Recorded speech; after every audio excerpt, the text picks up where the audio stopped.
Corona की दूसरी लहर ने देश को अपनी गिरफ्त में ले लिया तो देश अलग अलग सूबे से हजारों की संख्या में नए केस और मौतों के आंकड़े सामने आने लगे।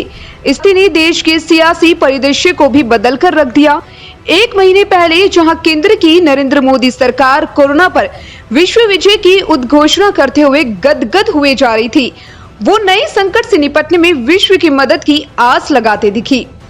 कोरोना की पहली लहर में पीएम नरेंद्र मोदी द्वारा उठाए गए कदमों की देश के अंदर और बाहर जमकर सराहना हुई, लेकिन दूसरी लहर के विस्फोट पर केंद्र की शुरुआती प्रतिक्रिया ने विपक्ष को उसे घेरने का मौका दे दिया है। चुनावी राज्य बंगाल में 7 चरण के चुनाव हो चुके हैं। 29 अप्रैल को 2 चरणों के चुनाव बाकी हैं, लेकिन ताबड़तोड़ रैलियों के बीच राज्य में कोरोना के केसेस बढ़ने का जो डर था वो सही साबित होता नजर आ रहा है।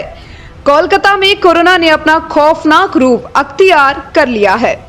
कोरोना जांच के लिए होने वाले RT-PCR टेस्ट कराने वाले हर दूसरे शख्स में एक ही रिपोर्ट पॉजिटिव आ रही है, जबकि पूरे राज्य में हर 4 टेस्ट करवाने वाले शख्स में एक रिपोर्ट पॉजिटिव आ रही है।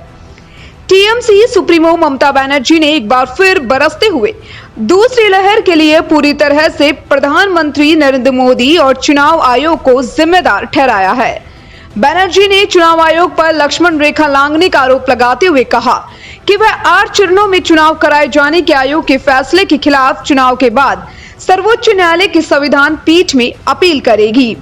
ममता ने साथ ही दावा किया कि चुनाव आयोग और भाजपा के पक्षपात रवैये के बावजूद तृणमूल कांग्रेस 200 में से ज्यादा सीटों पर जीत हासिल करेगी। बंगाल में कोरोना का आलम ये चला कि आम ही क्या खास लोगों को भी इसकी जबरदस्त चपेट में आना पड़ा। मालदा जिले से निर्दलीय उम्मीदवार की सोमवार रात कोरोना की वजह से मौत हो गई। 42 वर्षीय समीर घोष ऐसे चौथे उम्मीदवार हैं जिनकी जान कोरोना के कारण गई है। वह 15 अप्रैल को कोरोना से संक्रमित हुए थे। बहरहाल मार्च के पहले सप्ताह में जब चुनाव अभियान की शुरुआत हुई थी तो 2 मार्च को संक्रमण के दैनिक मामलों की संख्या महज 171 थी। यह बढ़कर 16,000 के पार पहुंच गई है। अब कोरोना की बंगाल में सबसे बड़ा चुनावी मुद्दा बन गया है। अब भी 29 अप्रैल को आखिरी चरण में 35 सीटों पर मतदान होना है।